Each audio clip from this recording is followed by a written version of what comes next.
What's up, guys? Today I'm going to be doing a Paludarium.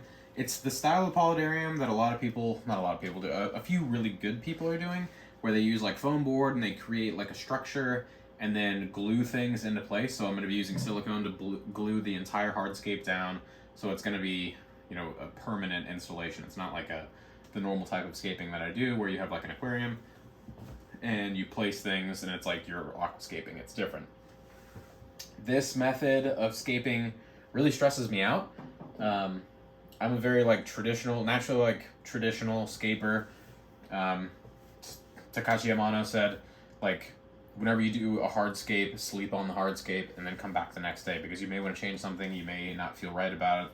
So many reasons why you might want to sleep on it. But this style is, you have to decide where the permanent location of each individual piece goes as you go, because you're siliconing it down before you move on to the next piece of hardscape. So it stresses me out a lot, and that's why I want to do it. I want to get better at this kind of stuff, and I don't want it to be such a nerve-wracking and uncomfortable situation when I'm doing it, because tanks like this turn out beautiful most of the time. The stuff that I've seen from other people is just insane. Biotope Gallery does really good work, and it's like kind of simple at the same time, but it's complex at the same time. It's just really cool. ASU Green on Instagram does kind of similar stuff, not necessarily as naturalistic as Biotope Gallery, but definitely utilizing foam board and DIY stuff and like crafting, basically, is kind of how I view it. He builds these crazy like Asian style, I don't know if it's Japanese or something like that, but like he turns his tanks into like mini buildings. It's nuts. Really cool. Strongly recommend you guys check both of those people out. Biotope Gallery, I think. But yeah, Biotope Gallery and ASU Green, or just ASU or ASU. I don't know how if that's, I don't know if it's a whatever. But yeah, so I'm gonna get started, and I'm gonna probably just time lapse a lot and then take breaks, give you guys my thoughts and just how I'm dealing with the process, because it's definitely gonna be a process. And I'm gonna have to kind of stop as I go and wait for things to stick and cure as I continue. So right now, today, I'm gonna be working on the base layer of like rock, so like the main larger structures, and figuring out where I want the waterfall to go. So this large box on the right side is holding the filter, and there's a screen basically that connects to this other long thin thing, and then there's right behind this piece of foam, I don't know if you can see it from that angle, this piece of foam right here, there's another bit of mesh that opens that up, and so the inlet to the pump is right there behind this foam, and then it goes in there, and then it'll pump up right here and flow back down. So I've got to finalize kind of the waterfall section and figure out what I want to do over here as well. There's a cricket under the tank. How did that happen? Crickets everywhere. And then I've got to silicone the actual hose down and then hide that. So hopefully I can get all that done today.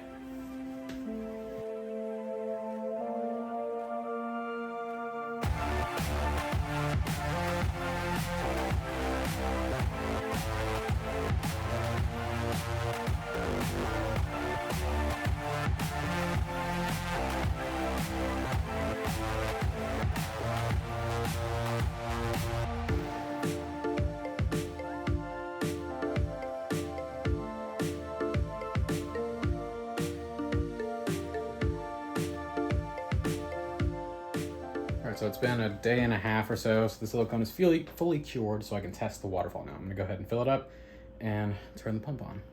All right, so I've got the water flow kind of where I want it. I've drained the tank and let it kind of dry out. These rocks hold like a really impressive amount of water. But now it's time to continue on. I've got to somehow hide the outflow of the pump. I've got to fill in all of this void with more rock so that the flow is more directional, because all of these gaps, like obviously that emptiness is going to just draw the water down into it instead of coming down and over the front like I want it to do. So yeah, I'm going to set it up on time lapse mode and just get back to work.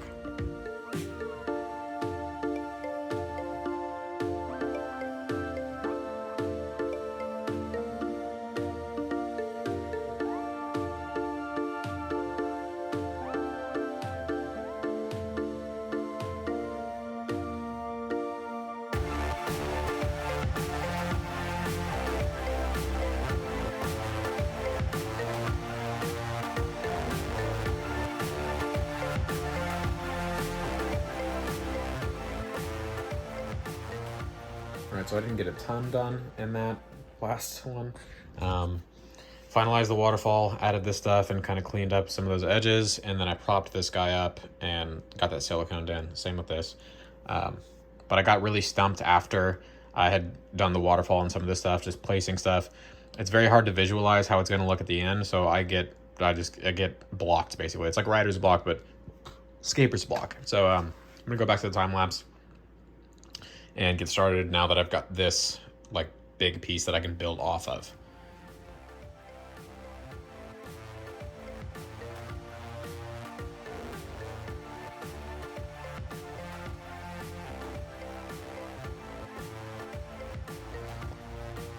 So I finalized the majority of the main hardscape, the rock work, and the actual driftwood, not the cork yet.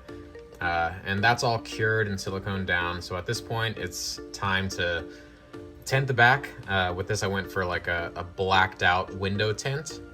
In the past, I've used, Plasti Dip and stuff that's removable, like paints and stuff. But this was, cheap and really, really easy to do. So I just went with the tinting option. It's not super noticeable that you can see tiny gaps at the bottom, but it's not really noticeable from the front. After I was done tinting the tank, I went ahead and just filled it up and let it sit for a few days. This was to waterlog all of the driftwood and get it nice and saturated. This will deepen the colors and make it easier for all the epiphytic plants and the mosses to attach. It was really, really, really gross. It did not smell good. So at this point, the tank is pretty much cleaned out. There's still a hint of a smell, but that's not really going to harm anything. So what I'm going to go ahead and do now is add the soil. Basically for soil, I don't have it over here, I'm using old aqua soil. So this is just a reminder to everyone to save your soils. I'll probably be using some fluorite in the back sections just because I like the way fluorite works as like a riparian planter soil. It doesn't break down as easily, and it's got like a larger particle size, so it allows for more airflow. So it's better for like a deeper soil bed than aqua soil is, because aqua soil breaks down over time and does that. But basically, we're going to be doing aqua soil all the way down here and in all of these little gaps, because I'm planning on adding plants to basically all of these gaps between the rocks. I've recently gotten really into rheophytic species, which is basically aquatic epiphytes, kind of, and they're just really cool. So at this point, now that I've got the water drained and pretty much all the smell out, I can go ahead and add the soil and start adding some plants.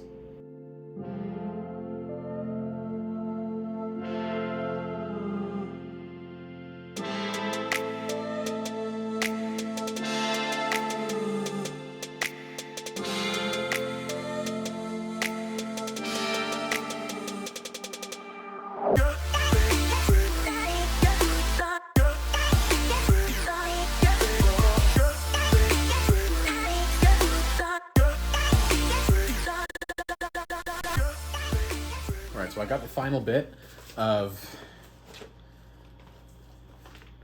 the stuff that I needed for this. Obviously, alright, so I'm going to start with the crypts because they're the ones here that are fully aquatic, so I don't want to have them out. I guess I should probably start with the larger ones. This is Huteroi. I thought I took this out of the order, but I guess I forgot. This is a very large species, so I'm not really sure what to do with it. I'm thinking about planting it on the margins and in like the marginal areas where there's a land section.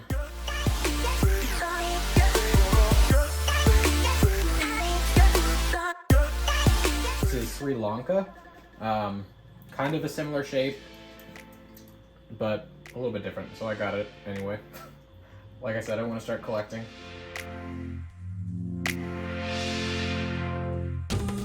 This one is Beckettii. This is kind of a medium-sized species. I'm hoping it stays a little bit smaller. There's a huge clump of this stuff, so I could really spread it out if I want. So we'll probably try some immersed sections and some not immersed, just to see what it does.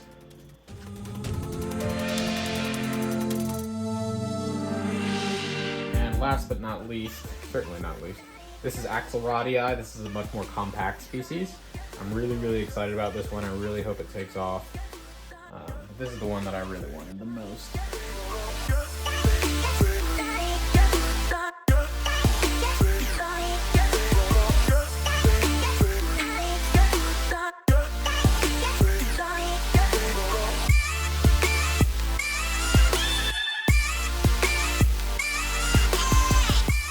You might be thinking that it looks a little bit awkward right now, but in reality, all of these plants are going to melt and completely change by the time they're actually situated and growing in. Crypts are famous for their melt, and pretty much all of these leaves that are above water will probably die and then produce new growth that's more suited to the conditions of this tank. And so now on to the rheophytic species. This thing is crazy. I thought there were two in the pot, but looks like there's just one. It's the Paludarium narrow form. A lot of some people are saying it's actually a species of Bucephalandra, but it's under debate. And this is one that I wanted to be kind of like a centerpiece. I don't know if I want to place it right in the center. Why not? And next up, we've got the Paludarium sabertooth. This is Coalescent sabertooth. Got two of these guys, and actually had some little teeny tiny extras, I guess. So I put those into a tub. We'll see if we can get those growing. And I'm gonna place these over here.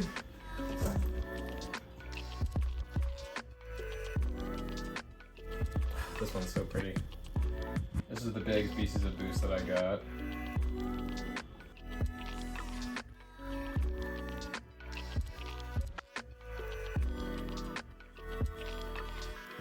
I know I said that was the last part, but I got more plants in. And oh my god, this, I didn't know if this was actually coming in or not because I never got confirmation from the company that sent it. But I'm very, very happy that it did come in. This is Piptospatha ridleyi. Oh my god, it's so cool. It's like an Aglaonema pictum and a Bucephalandra had a baby. Like, this is so freaking beautiful, and it's huge. And then this is Omalomena Sakato South, species Sakato South, and it's huge. They're both huge. This thing was $7. I think this thing was like also $7. This is insane. But I'm so happy with these plants. I'm about to plant them in the tank. I'm gonna have to split them up a little bit, but oh my god. All right, so I added the Piptospatha and the Omalomena species Sakato South, and it looks very, very full. This is a few days later.